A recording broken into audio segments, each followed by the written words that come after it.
Wow! Hi everyone! Nagki-crave din ba kayo ng kari-kari? Tara, samahan niyo ako at magluto tayo ng pork kari-kari. Let's go! Hugasan muna natin ang karne at ang mga gagamitin na gulay. At kani-kanina lang ay sumungkit rin kami ng puso ng saging para pandagdag sa ating gulay. At pechay lang sa sitaw ang nabili ko kanina at napakamahal rin ang gulay. Pwede rin kayong gumamit ng kahit anong gulay na available dyan sa inyo. Pata nga pala ng baboy ang napili ko na gamitin para mas madali maluto dahil may pasok ngayon at kailangan maihatid na ang lunch ni Lorraine before mag-11. Isa talaga ang kari-kari sa mga paborito namin kainin sa bahay, kaya once in a while, nagluluto po talaga ako nito.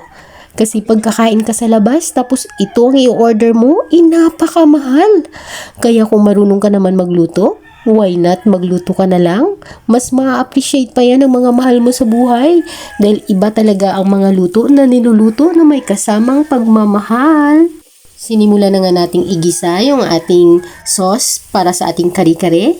Siyempre, kailangan pag nagisa, kailangan may kasamang bagoong yan. Para lasang-lasa talaga. Ang sarap at linamnam ng bagoong at yan yung bagoong na ginisa ko pa nung nakarang araw at habang ginigisa natin ang ating sauce ay pinapalambot rin natin ang ating pata gamit lamang yung kahoy para mas makatipid at syempre pa nilagay ko na rin doon yung puso ng saging para mas makatipid pa tayo sa gas kasi ito yung mga matatagal maluto at pag nagkakari-kari ako, gusto ko talaga yung malambot yung karne. So, ayan, malapit na rin siyang maluto. At maya-maya lang ihahanguin na natin yan at igigisa na rin natin. So, sinet aside muna natin yung ginisa nating gulay para hindi siya ma-overcook. At nilagay na natin yung karne na atin ang napalambot. So, ayan na po siya. Madaling-madali lang naman siyang lutuin to mga idol. So, nilagay na natin yung ating peanut butter dyan. At pati yung sabaw na pinaglagaan itong pata ng baboy. Ilalagay na rin natin yung ating kari-kari mix. At syempre pa, magdadagdag po ako dyan ng isang sikretong malupit.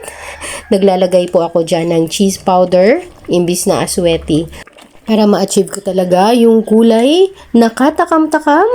Yung tipong kulay pa lang ay ulam na mga idol. So ayan, naalala ko lang dati nung nag-crave ako ng kari-kari at natandaan ko yung bumili ako sa karinderya dati. Katitik lang ang binigay na bagoong na alamang sa akin ng tindera. Nakiusap pa ako na ate, baka pwede dagdagan. 100 ang kari-kari, syempre mahal na bilihin kaya mahal din. Pero imagine mo, isang balot na ulam binili mong kari-kari tapos ibibigay sa'yo asang nguso lang ng kutsara ang dami ng bagoong. Kaya sabi ko, balang araw magluluto din ako ng kari-kari, yung masarap, yung unli alamang at yung di maputla na maputla, lalo na mukhang sabaw at higit sa lahat kulang sa peanut butter. Kaya kanina nung nagpunta ako sa palengke, dahil yun ang unang pumasok sa isip kong lulutuin. Imagine mo yung pagiging nanay. Araw-araw kami ng mga nanay na nag-iisip ng lulutuin. Ang hirap pero may time na may mga gusto kaming lutuin na medyo pricey. Pero pag naluto na naman namin, ay heaven sa sarap. At sobrang sulit. Yummy, and it's kainan na.